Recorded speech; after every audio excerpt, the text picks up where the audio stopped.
Hello everyone, welcome back to my channel. I am Renu और आज हम बच्चों को पढ़ने वाले हैं क्लास 10th का chapter number 15 our environment.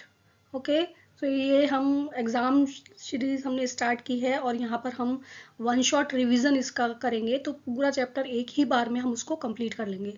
So let's we start. सबसे पहले हम इसकी टर्म्स समझते हैं कि ये एक्चुअल में है क्या। सबसे ईजिएस्ट चैप्टर है ये पूरी साइंस की बुक का, एनसीईआरटी का। तो इसमें कुछ भी टफ नहीं है, कुछ डेफिनेशंस हैं वो आपको लर्न करनी है, बाकी सब आपको समझ में आ जाएगा क्योंकि वो आप पहले भी पढ़ चुके हैं जूनियर क्लासेस में। सो सबसे पहले हम बात करते हैं, जैसा कि हमारे चैप्टर का नाम है और उसको अगर हम डिस्कस करते हैं तो आर एनवायरनमेंट। सबसे पहली चीज़ कि एनवायरनमेंट होता क्या है। So let's be begin.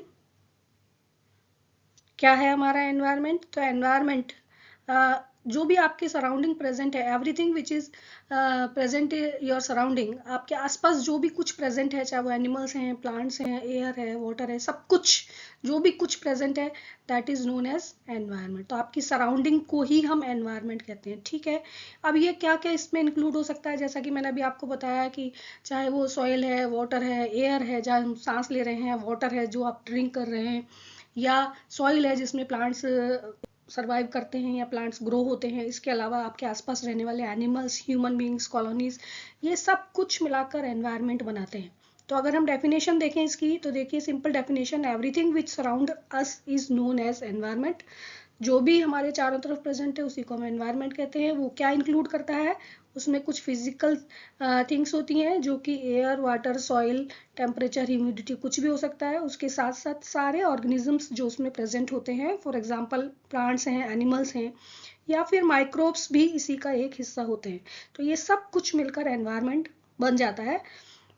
Environment में जितने भी कॉन्स्टिट्यूएंट एलिमेंट्स हैं या एनवायरनमेंट के जितने भी ये पार्ट हैं, ये सब एक दूसरे के साथ इंटरेक्ट करते हैं और इंटरेक्शन से आपकी नेचर में एक बैलेंस बनता है जो कि आपको सरवाइव करता है या हमारी नेचर को बैलेंस करता है, जिससे कि सभी लोग अपना अपना काम करते हुए एक दूसरे के साथ डिपेंडेंट भी होते हैं और वो इंडिपेंडेंटली सरवाइव भी करते हैं। क्लियर?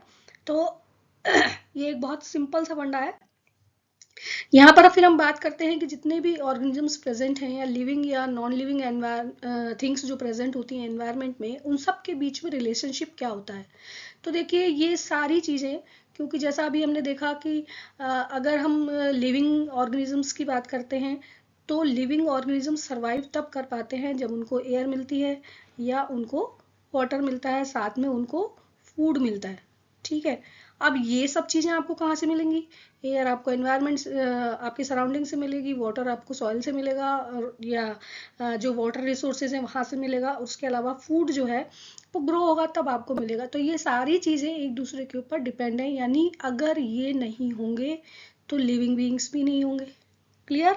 तो एक कॉम्प्लेक्स रिलेशनशिप होती है between living organisms and non living environment के बीच में।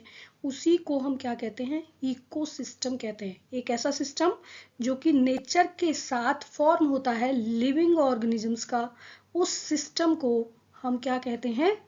इकोसिस्टम कहते हैं। ये एक सेल्फ सस्टेनिंग यूनिट होती है, यानी ये खुद में ही सस्टेनेबल है, ये सरवाइव करती है। इसके अलावा all the plants and animals किसी भी पर्टिकुलर एरिया में जो प्रेजेंट होते हैं वो डिपेंड होते हैं एक दूसरे के ऊपर।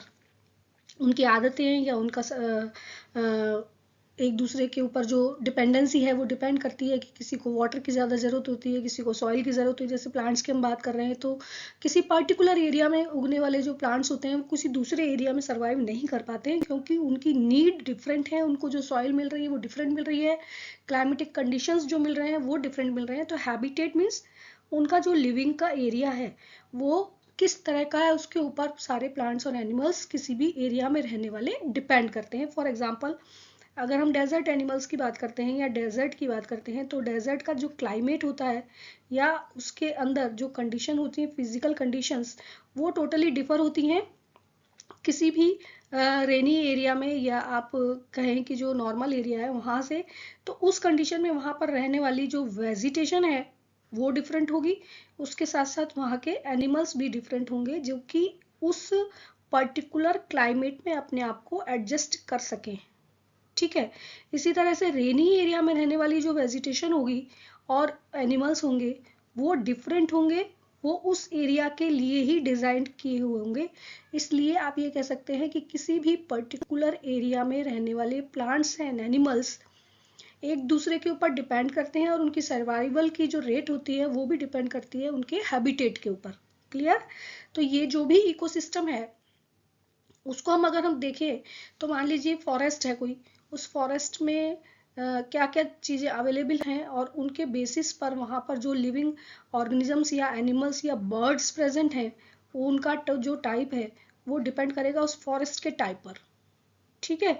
इसी तरह से जो भी माइक्रो ऑर्गेनिजम्स होंगे वो भी उसकी सॉइल में जो कंटेंट है उसके ऊपर डिपेंड करेगा। अब हम इस तरीके से इकोसिस्टम को दो पार्ट्स में डिवाइड कर सकते हैं, एक कहलाता है नेचुरल इकोसिस्टम और दूसरा कहलाता है man made ecosystem. Natural ecosystem जो खुद फॉर्म होते हैं, ठीक है, जैसे रिवर की हम बात करें, रिवर के अंदर पानी प्रेजेंट होता है, ऑल टाइम प्रेजेंट होता है, कम टाइम के लिए प्रेजेंट होता है। फिर उसके अंदर रहने वाले जो एनिमल्स हैं, जो एक्वेटिक एनिमल्स हैं या एक्वेटिक वेजिटेशन है, वो उस रिवर या पॉन्ड के अकॉर्डिंग ग्रो होती है। इसी तरह से अगर आप बात करें फॉरेस्ट की, तो फॉरेस्ट के अंदर जो एनिमल्स एंड प्लांट्स होते हैं वो उस तरह से डिवाइड होते हैं। या हम बात करें गार्डन की, जो कि एक मैनमेड इकोसिस्टम होता है, गार्डन को हम डेवलप करते हैं तो उसके अकॉर्डिंग उनके अंदर कौन से प्लांट्स लगाए जाने हैं, किस तरह के एनिमल्स होंगे, किस तरह की बर्ड्स होंगी या किस तरह का एरिया वहाँ पर डेवलप होगा, वो हमारे ऊपर डिपेंड करता है। तो इस तरह से हम किसी भी इकोसिस्टम को दो पार्ट्स में डिवाइड कर सकते हैं, एक कहलाता है नेचुरल और दूसरा कहलाता है मैन मेड। नेचुरल इकोसिस्टम जिनमें नेचुरली अकरिंग एनिमल्स प्रेजेंट होते हैं, यानी लिविंग और नॉन लिविंग कंपोनेंट्स जो होते हैं वो नेचुरली मेड होते हैं, नेचर के थ्रू ही उनको एक साथ उस जगह पर कंसिस्ट किया जाता है। जैसे कि अभी आपको एग्जांपल दिया मैंने पॉन्ड्स, रिवर्स एंड फॉरेस्ट का।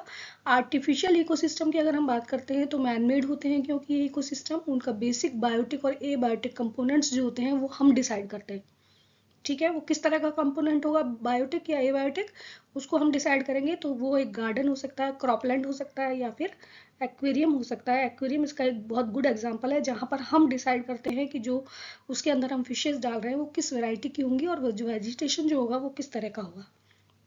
इस तरह का सिस्टम जो कि मैनमेड होता है उसको हम आर्टिफिशियल इकोसिस्टम। अब हम बात करते हैं कंपोनेंट्स ऑफ इकोसिस्टम। इकोसिस्टम के कौन कौन से कंपोनेंट्स होते हैं, किन चीज़ों से मिलकर कोई भी इकोसिस्टम बना होता है।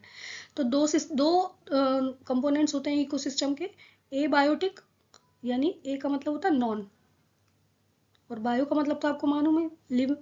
तो नॉन लिविंग कंपोनेंट्स जो होते हैं उनको हम ए बायोटिक कंपोनेंट्स कहते हैं, एंड बायो का मतलब होता है लाइफ। तो आप कह सकते हो कि लिविंग जो कंपोनेंट्स होते हैं उनको हम बायोटिक कंपोनेंट्स कहते हैं। अब इनकी क्या क्वालिटीज़ होती हैं या इनके अंदर कौन कौन सी चीज़ें हम प्लेस करते हैं। तो फिजिकल एनवायरनमेंट जैसे कि लाइट, टेम्परेचर एक्सेट्रा, ये सारे एबायोटिक कंपोनेंट्स कहलाते हैं। उसके अलावा क्लाइमेटिक फैक्टर्स या इनऑर्गेनिक सब्सटेंसेस जो उस एरिया में प्रेजेंट होते हैं वो सारे बायोटिक फैक्टर्स कहलाते हैं।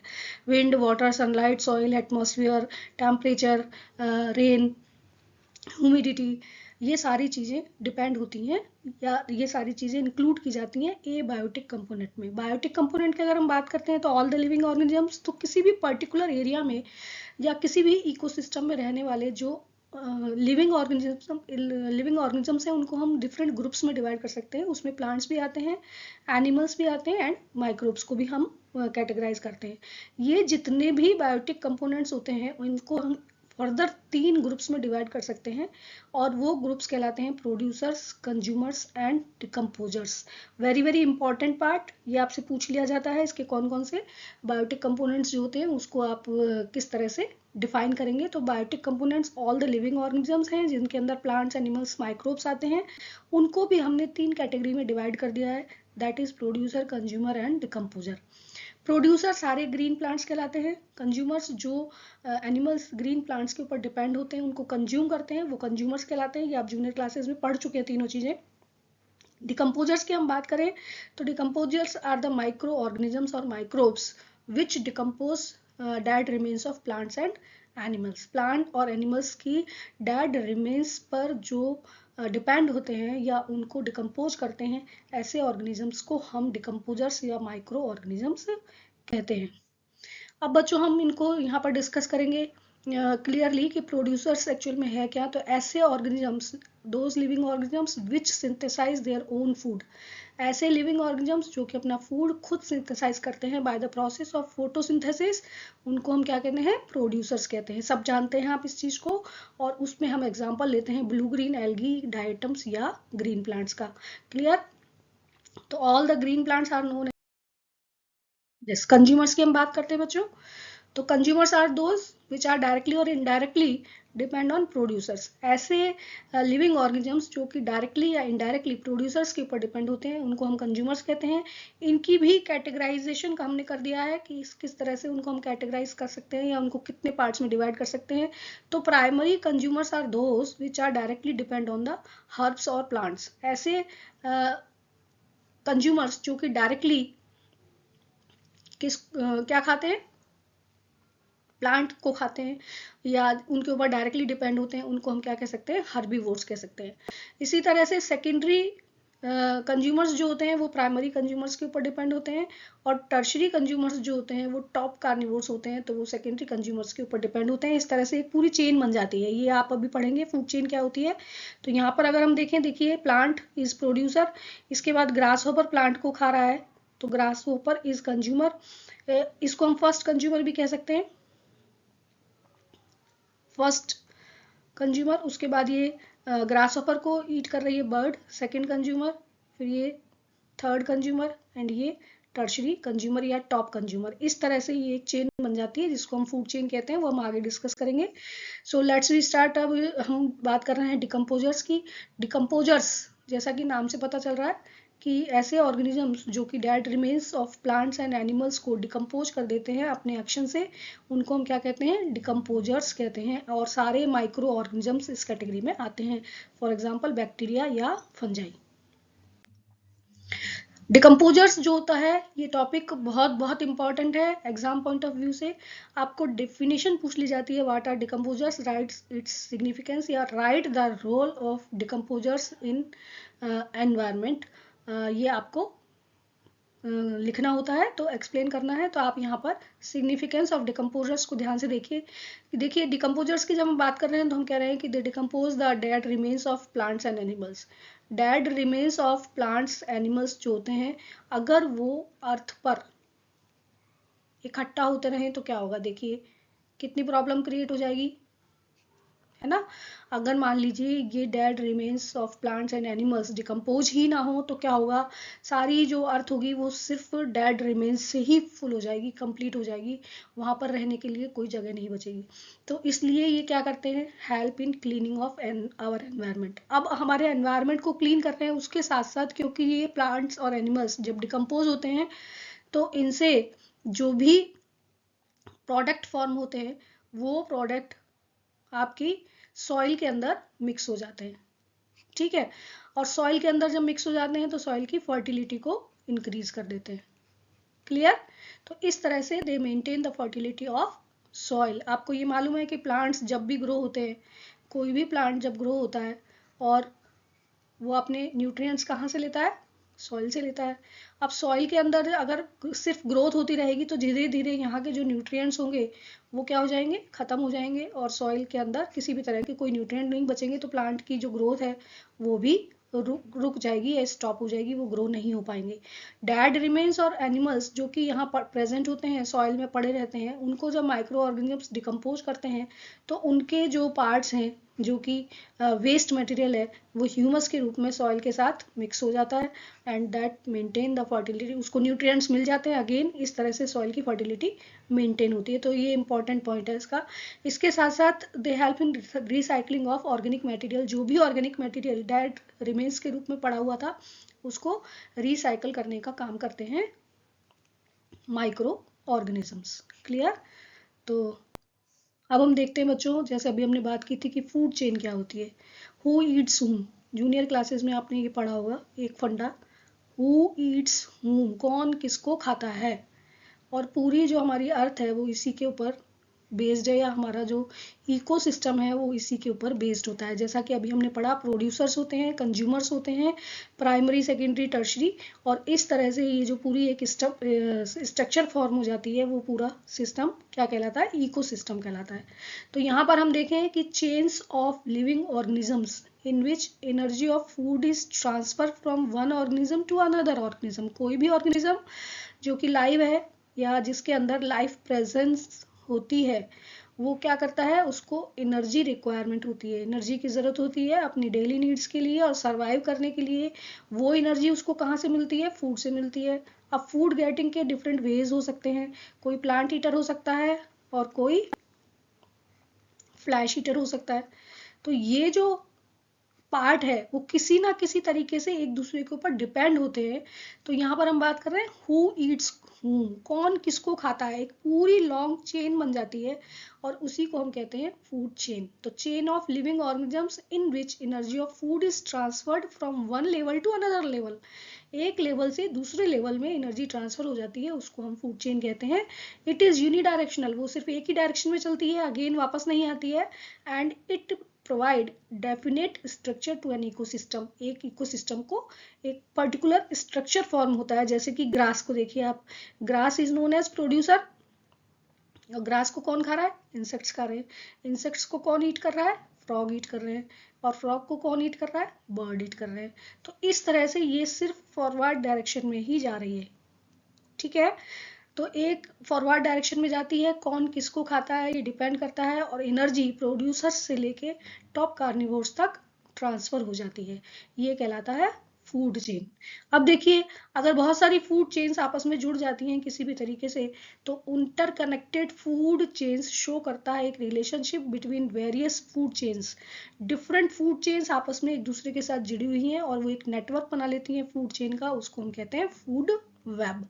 इसमें क्या होता है, ये थोड़ी कन्वीनियंट होती है, क्योंकि मान लीजिए कहीं पर कोई चेन लिंक मिस हो जाती है तो वो चेन, जो वो फूड चेन है, वो स्टॉप नहीं होती है, वो आगे चलती रहती है। सिंपल चेन अगर होगी तो फिर क्या होगा कि वो वहाँ पर स्टॉप हो जाएगी। मान लीजिए किसी पर्टिकुलर एरिया में किसी बीमारी की वजह से वेजिटेशन जो है, या वेजिटेशन को खाने वाले जो एनिमल्स हैं वो लॉस हो गए, तो फिर क्या होगा, जो प्रोड्यूसर्स हैं उनका नंबर बहुत ज़्यादा इंक्रीज हो जाएगा, और उसके अलावा जो कार्निवोर्स हैं उनको, टॉप कार्निवोर्स, उनको प्राइमरी कार्निवोर्स नहीं मिल पाएंगे, तो वो पूरी फूड चेन डिस्टर्ब हो जाती है। तो इस तरह से फूड वेब्स क्या होती है कि इंटरकनेक्टेड फूड चेन बनाती हैं, जिनमें एक दूसरे के साथ रिलेशनशिप को शो करते हैं, एक चेन दूसरी चेन के साथ कनेक्टेड होती है, और इसीलिए वो एक नेटवर्क बना लेते हैं, उसको हम कहते हैं food web. Trophic level, trophic level क्या होता है, each step in A food chain, her food chain के अंदर जो एक स्टेप होता है वो एक ट्रॉफिक लेवल को शो करता है। Trophic level means energy level, ठीक है। And energy is transfer from one trophic level to another. जैसा कि अभी हमने डिस्कस किया कि जब भी कोई किसी चीज को खाता है, जैसे ग्रास हॉपर के क्या होते हैं, ये प्रोड्यूसर्स हैं, और प्रोड्यूसर्स हैं तो इनके अंदर जो एनर्जी आ रही है वो कहाँ से आ रही है, ultimate source of energy sun, sun से एनर्जी ये ले रहे हैं, और ये फिर जो प्रोड्यूस करते हैं उसको कौन खा रहा है, हर्बीवोर्स। तो इस तरह से एनर्जी जो है वो यहाँ से यहाँ ट्रांसफर हो गई, और फिर यहाँ से यहाँ कार्निवोर्स के अंदर ट्रांसफर हो गई।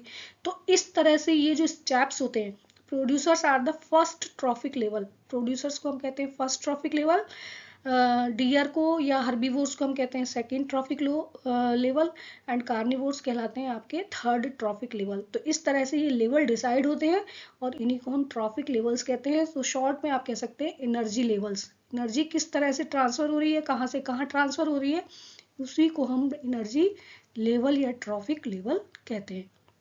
During the transfer of energy some amount of energy is lost.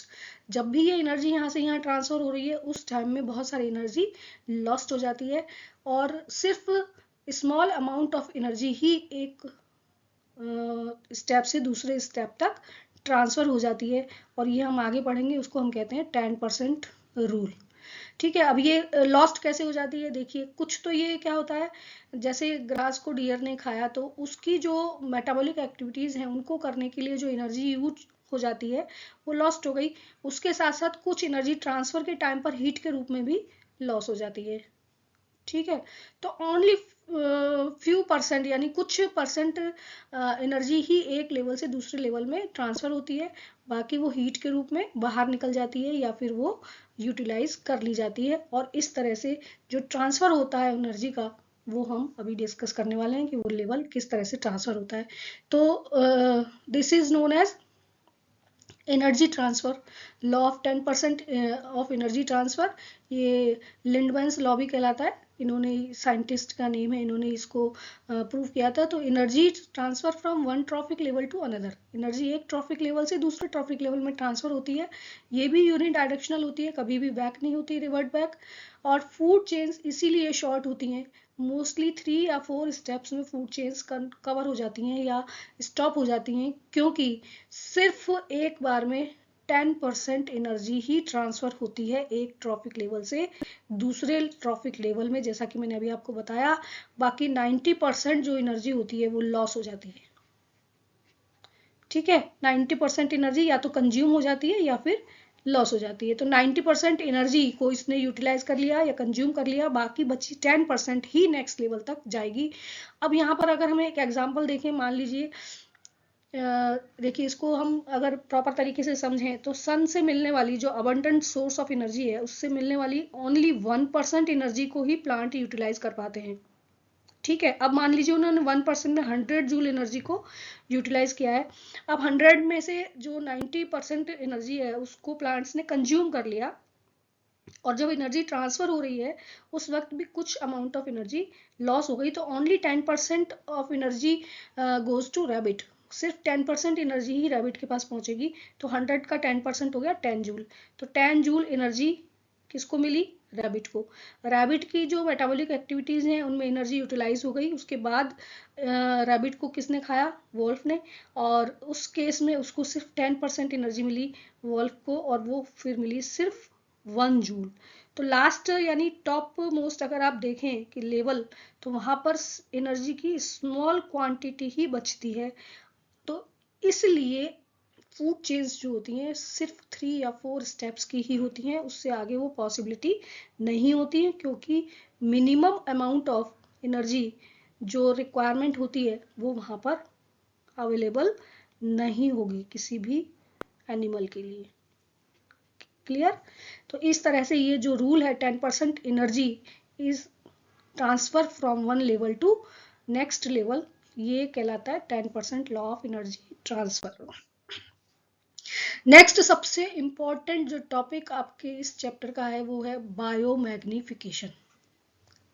Biomagnification देखिए, इसके पहले हम डेफिनेशन देख लेते हैं, फिर हम इसको समझेंगे क्या होता है एक्चुअल में। ये increase in concentration of harmful chemicals by accumulation in the body of living organisms at each trophic level of food chain is called biomagnification. For example, यहाँ पर आप समझिए कि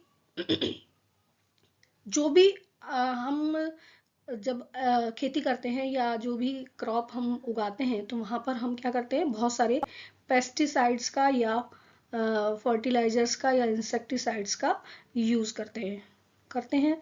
अब ये जो पेस्टिसाइड्स, फर्टिलाइजर्स या इंसेक्टिसाइड्स होते हैं, ये किसी ना किसी तरीके से वाटर बॉडीज के अंदर जाके मिक्स हो जाते हैं। रेन वाटर के साथ जा सकते हैं, एक्सेसिव यूज की वजह से जा सकते हैं।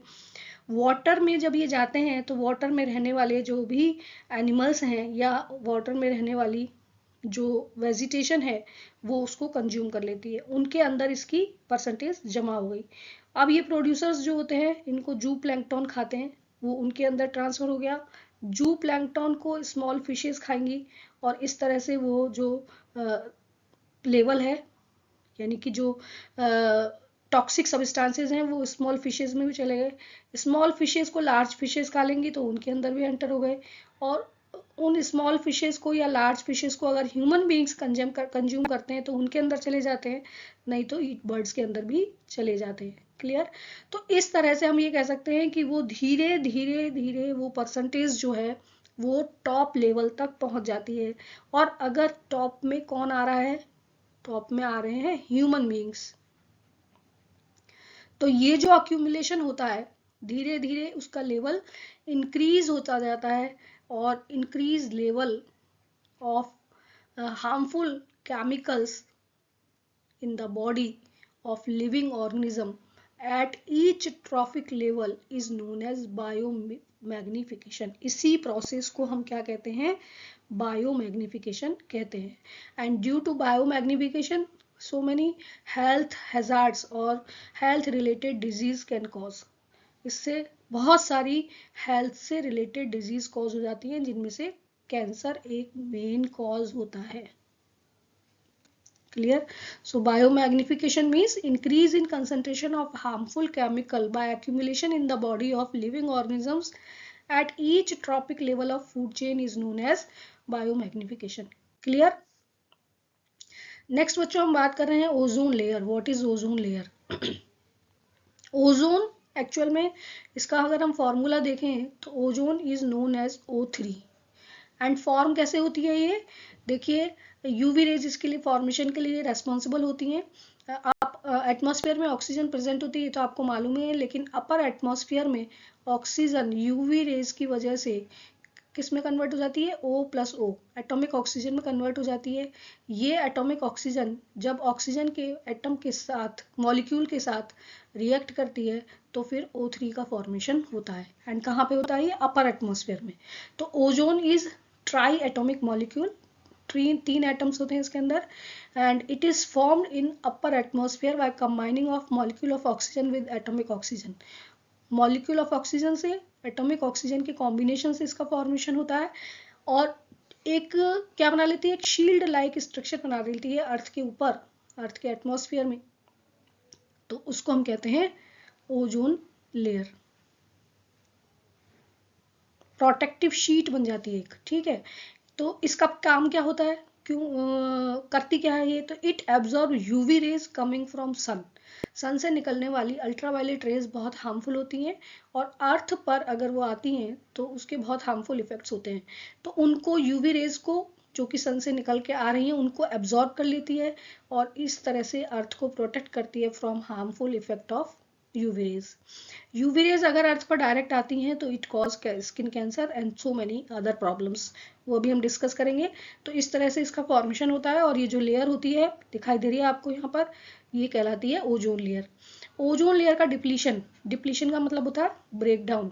ये ओजोन लेयर जो कि एक प्रोटेक्टिव शीट की तरह से काम कर रही है, वो धीरे धीरे डिप्लीट होती जा रही है, या वो क्या होती जा रही है, रिमूव हो रही है नेचुरली, है ना. उसके लिए due to excessive use of CFC का हम बहुत ज़्यादा यूज़ करते हैं और वो धीरे धीरे उसके यूज़ से थिनर होती जा रही है डे बाय डे.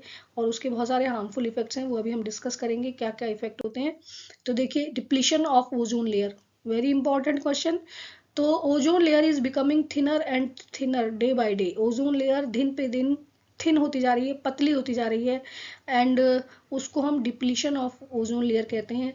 और ये देखिए 80s में ये यहाँ पर दिखाई दिया था, अंटार्कटिका के जस्ट ऊपर एक होल दिखाई दिया था, वहाँ पर वो बिल्कुल पतली हो गई है और वो होल धीरे धीरे धीरे धीरे बड़ा होता जा रहा है. इसको हम क्या कर रहे हैं, ओजोन होल.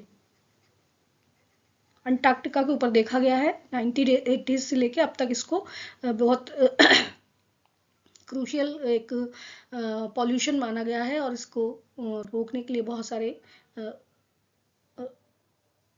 स्टेप्स भी गवर्नमेंट ले रही हैं. Some chemical substances present in the atmosphere react with ozone and break it. बहुत सारे ऐसे केमिकल सब्सटेंसेज हैं एटमॉस्फेयर में जो कि ओजोन के साथ रिएक्शन करते हैं और ओजोन अगेन किस में कन्वर्ट हो जाती है, O2+O में. तो ये जो ब्रेक डाउन हो जाता है उसकी वजह से थिनिंग हो जाती है और इसी थिनिंग को हम डिप्लीशन ऑफ ओजोन लेयर कहते हैं. इसके लिए रेस्पॉन्सिबल कौन है, CFCs. अब ये CFCs क्या होते हैं, क्लोरोफ्लोरोकार्बन.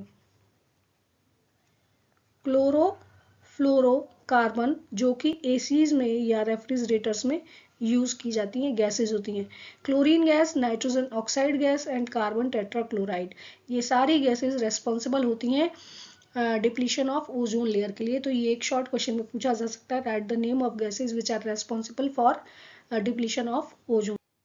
मान लीजिए ओजोन लेयर पूरी तरह से डिप्लीट हो जाती है तो उसके क्या हार्मफुल इफेक्ट्स हो सकते हैं, ये भी एक बहुत अच्छा क्वेश्चन है।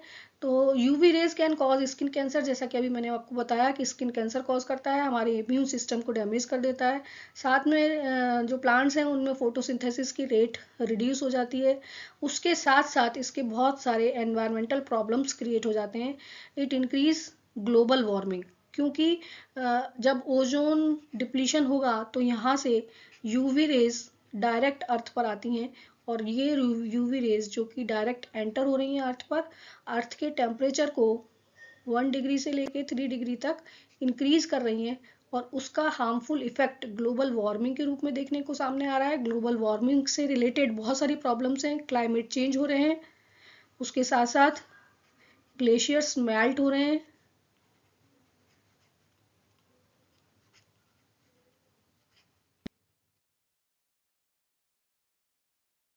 तो इस तरह के जो चेंजेस हैं उनसे अर्थ हमारी धीरे धीरे गर्म होती जा रही है। उसकी वजह से क्लाइमेट चेंज है, क्लाइमेट चेंज की वजह से सुनामीज आ जाती हैं, और साथ में ग्लेशियर्स जो मेल्ट हो रहे हैं तो हमारे पास कुछ टाइम के बाद पीने के लिए पानी भी नहीं बचेगा। How can you prevent it, इसको हम रोक कैसे सकते हैं? तो by preventing use of fossil fuels, fossil fuels का यूज बर्निंग के लिए कम से कम किया जाए, या फिर हम पेस्टिसाइड्स का यूज कम करें, मिनिमाइज करें। सीएफसीज का यूज बैन हो जाना चाहिए टोटली। उसके साथ साथ पब्लिक अवेयरनेस इंक्रीज होनी चाहिए, उसके लिए कुछ प्रोग्राम्स होने चाहिए, क्योंकि मोस्टली जब हम देखते हैं तो क्या होता है कि हमारे आसपास के एनवायरनमेंट में भी जैसे कचरा इकट्ठा किया, उसको जला लिया, तो ये फिर वो जो गैसेस निकलती हैं वो हार्मफुल होती हैं एनवायरनमेंट के लिए। तो इसलिए इस तरह की बर्निंग बैन होनी चाहिए, या फिर उस तरह का कोई काम हमको नहीं करना चाहिए। एनवायरमेंटल प्रॉब्लम, ये भी इसी का एक पार्ट होता है। देखिए बहुत सारी ऐसी प्रॉब्लम्स हैं एनवायरनमेंट में जो कि पॉल्यूशन की वजह से क्रिएट होती हैं। तो आप सब जानते हैं कि वेस्ट मटेरियल जो होता है वो डिफरेंट एक्टिविटीज से या डिस्कार्डेड मटेरियल से हमेशा फॉर्म होता रहता है, किसी ना किसी रूप में। आपके घरों से भी बहुत सारा वेस्ट निकलता है, फैक्ट्रीज से भी निकलता है, मेडिकल वेस्ट भी होता है, न्यूक्लियर वेस्ट भी होता है। तो वेस्ट जो होता है वो डिफरेंट टाइप का मटेरियल है जो कि डिफरेंट एक्टिविटीज से अनवांटेड डिस्कार्डेड मटेरियल के रूप में, जिसका हम आगे बहुत टाइम तक यूज़ नहीं करते हैं, उस तरह से प्रोड्यूस होता है। और वो जो वेस्ट में होता है, निकलने वाला सब्सटेंस होता है, उसको हम क्या कहते हैं? वेस्ट कहते हैं। इसको हम दो कैटेगरीज में डिवाइड कर सकते हैं। एक कहलाता है बायोडिग्रेडेबल वेस्ट और दूसरा कहलाता है non biodegradable waste. Bio and non bio, यहाँ से हम डिफरेंस पता करते हैं। तो बायोडिग्रेडेबल सब्सटेंसेस, ऑर्गेनिक वेस्ट जो होता है उसको हम बायोडिग्रेडेबल सब्सटेंसेस कहते हैं।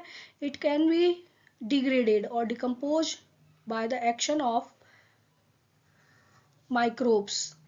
माइक्रोब्स के एक्शन से ये डिकम्पोज इजीली हो सकता है। ऐसा मटेरियल क्या कहलाता है? बायोडिग्रेडेबल वेस्ट मटेरियल कहलाता है। उसमें सारी peels of vegetables, fruits, paper waste, wood, जो भी ऑर्गेनिक वेस्ट है वो सारा इसी कैटेगरी में आता है। तो बायोडिग्रेडेबल वेस्ट की हमने बात की, अब हम बात कर रहे हैं नॉन बायोडिग्रेडेबल वेस्ट। ऐसा वेस्ट मटेरियल जो कि इनऑर्गेनिक सब्सटेंसेस से फॉर्म होता है, and it can not be decomposed by the action of micro organisms. Microbes उसको डिकम्पोज नहीं कर पाते हैं। इस तरह का जो वेस्ट होता है वो लॉन्ग टाइम तक सॉइल में ऐसे ही पड़ा रहता है, और उसके बहुत सारे हार्मफुल इफेक्ट्स होते हैं। तो उसमें आता है plastic, chemicals, industrial waste and some type of nuclear waste. तो इस तरह का जो वेस्ट मटेरियल होता है वो नॉन बायोडिग्रेडेबल वेस्ट कहलाता है, क्योंकि लॉन्ग टर्म तक या लॉन्ग टाइम तक वो डिकम्पोज नहीं होता है, और बहुत सारी हेल्थ से रिलेटेड प्रॉब्लम्स को क्रिएट करता है। वेस्ट से रिलेटेड कौन कौन सी हार्मफुल इफेक्ट्स हो सकते हैं? देखिए सबसे जो कॉमन चीज़ है वो तो आप कह सकते हैं, it create environmental pollution. Environmental pollution को क्रिएट करता है। It produce green house gases. Green house gases कब निकलती हैं? जब डिकम्पोज होता है।